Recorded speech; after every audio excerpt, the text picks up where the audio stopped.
Bonsoir à toutes et à tous, heureux de vous retrouver pour la tranche info en direct sur votre antenne Canal 10 Télévision avec au programme de cette soirée Info 10, le journal local et régional. À 19h, vous retrouverez Brother Jimmy pour l'émission Woolo, votre émission de foot dédiée à l'Euro 2021. Ce sera donc après la coupure pub et pour l'instant place à l'actu.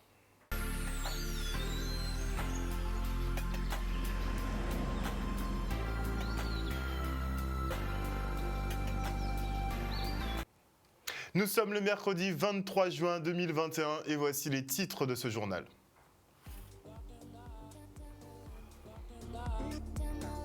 Nous reviendrons sur cette signature de protocole de fin de conflit à la mairie de Pointe-à-Pitre entre l'UTC et la municipalité. Un accord enfin trouvé, mais au forceps. Puis nous irons pour l'inauguration du nouveau pôle parents-enfants qui se situe à Palais-Royal aux Abîmes. Et enfin, nous sommes partis à votre rencontre pour savoir quels étaient vos pronostics pour l'Euro 2021. Et avant de développer ces quelques titres, on va passer au point Covid. Il n'y aura pas effectivement de présentation en préfecture cette semaine. On doit se contenter d'un petit communiqué. Et donc sur la semaine du 14 au 20 juin, les chiffres relatifs à la situation épidémiologique en Guadeloupe sont encore en baisse. 109 nouveaux cas ont été détectés, 3 nouveaux clusters. L'on déplore cette semaine un nouveau décès. Le taux d'incidence, lui, atteint les 28,9 pour 100 000 habitants. Le taux de positivité, lui, est de 2,3%. On revient à des niveaux qu'on a connus, par exemple, en décembre de l'année dernière, alors que tout était fermé et annulé. Le facteur de reproduction, lui, est à 0,69 et au jour d'aujourd'hui, 99 800 Guadeloupéens ont déjà été vaccinés. La municipalité pointoise abdique et signe l'accord cadre proposé par l'UTC-UGTG, une signature à contre-cœur pour faciliter la reprise des services communaux. La majorité en tout cas reste convaincue de l'inutilité de cet accord au vu des finances déplorables de la mairie avec ses 80 millions d'euros de déficit. Regardez. Dès le 10 juin, nous avons signé un protocole d'accord avec la section locale de l'UTC-UGTG, c'est-à-dire avec les grévistes de Pointe-à-Pitre, sur la plateforme de revendication concernant la ville. Et il avait été convenu qu'après nettoyage des locaux, la mairie rouvrirait dès le mardi suivant. Or, malheureusement, nous avons eu à constater le blocage de la mairie parce que dès que la centrale a pris la signature de ce protocole ville, la centrale a dit que la mairie n'ouvrira pas.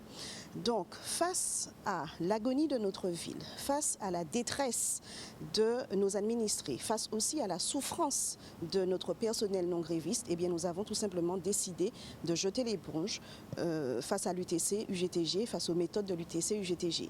Nous venons juste de signer l'accord cadre de la centrale UTC-UGTG et je dois préciser qu'il faut aussi voir en cette signature un geste de solidarité envers justement, vous venez de le rappeler, l'écrasante majorité de maires qui ont signé cet accord cadre pour pouvoir en quelque sorte débloquer les collectivités. Mais je tiens quand même à préciser qu'en nos qualités de juristes, le maire Harry Durimel et moi-même, nous sommes toujours convaincus de l'inutilité de cet accord cadre. Nous continuons à formuler d'expresses réserves concernant cet accord cadre, non seulement concernant sa validité, concernant sa légalité, concernant sa portée juridique, parce que nous avons toujours dit, et nous le redisons encore avec force aujourd'hui, la situation de Pointe-à-Pitre n'est pas celle, par exemple, celle du Gosier ou encore de Basse-Terre ou de Saint-François et vice-versa.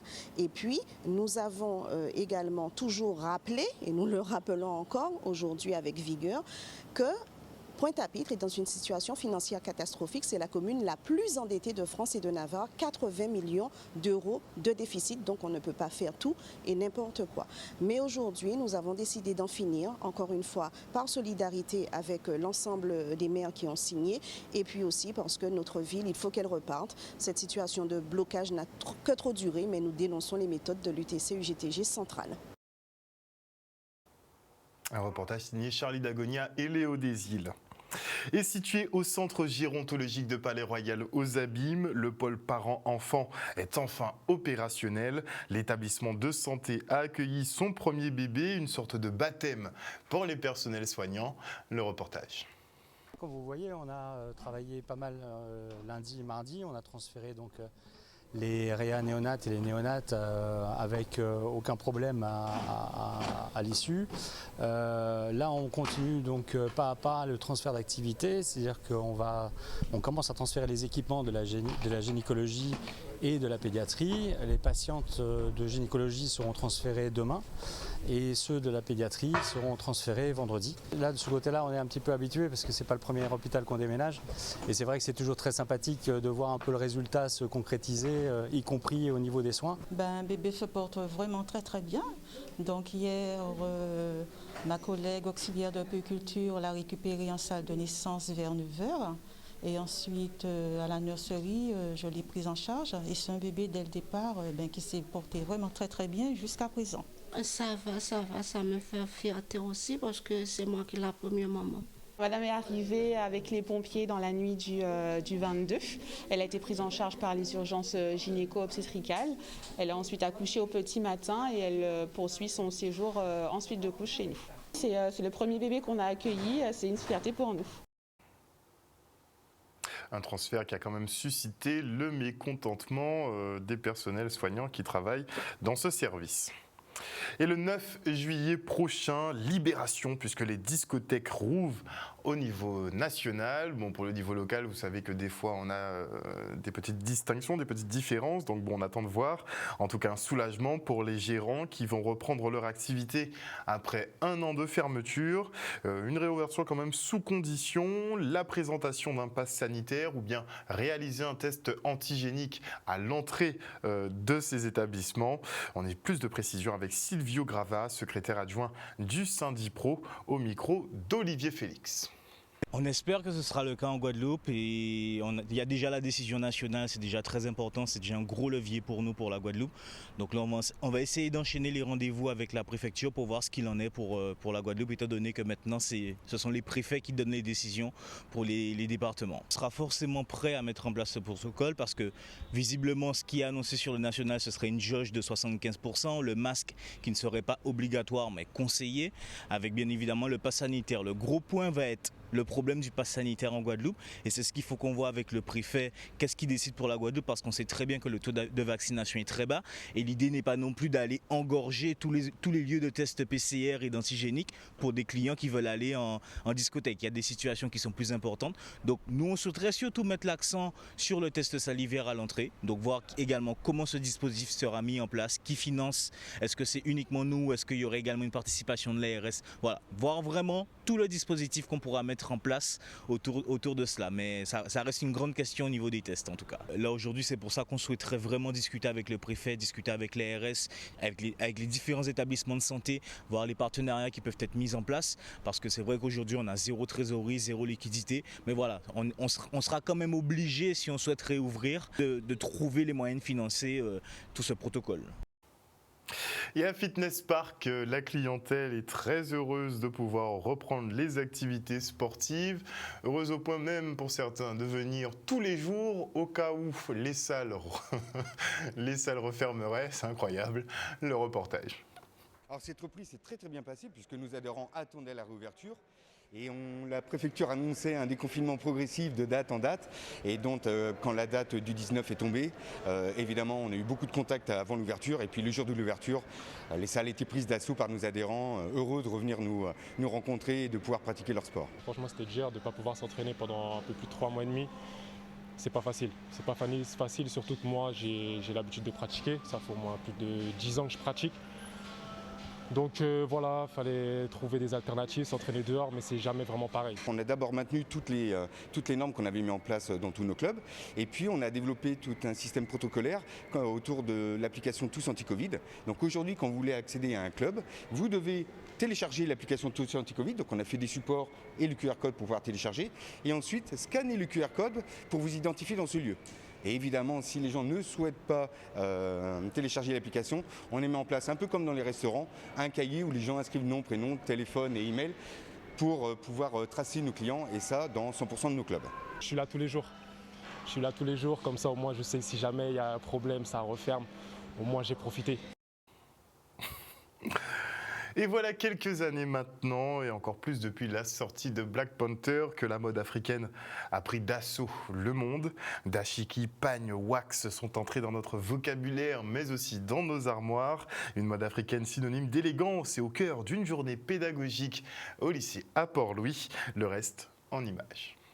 Bien souvent, les gens ont une vision assez biaisée de l'Afrique, assez négative. C'est-à-dire que oui, on pense qu'il n'y a que la pauvreté en Afrique, il n'y a aucune richesse. Or, c'est un continent qui est formidablement riche du point de vue de sa culture, mais aussi des ressources naturelles, évidemment. On a encore quelques parents qui considèrent que l'Afrique, il n'y a rien à voir. Or, on sait tous que c'est faux. Et puis, il faut quand même reconnaître qu'une grande partie de notre culture guadeloupéenne vient de l'Afrique, parce que nous sommes un mélange de différentes cultures européennes, amérindiennes, africaines et indiennes. C'est important pour moi parce que c'est dans le sang. Même si on te dit que tu es d'une autre couleur, tu viens d'Afrique en fait, c'est ça. Donc je suis fière et puis ça me fait plaisir. On a décidé de faire une représentation par exposé et de faire des maquettes pour représenter encore plus l'Afrique en fait. Ils ont fait quelques expositions, comme vous pouvez le voir là, aujourd'hui. Ils ont mis en place aussi des ateliers où ils ont confectionné des bijoux qui sont en vente aujourd'hui justement pour nous aider à financer un voyage au Bénin l'année prochaine. Et nous sommes partis à votre rencontre dans ces espèces de tanières de fanatiques du football pour savoir quels sont vos pronostics pour l'Euro 2021. Et ça donne ça. Quelle est ton équipe favorite pour l'Euro? La France. La France. Alors moi c'est bien évidemment la France puisque je suis français, donc on est au maximum pour eux. L'équipe favorite? La France.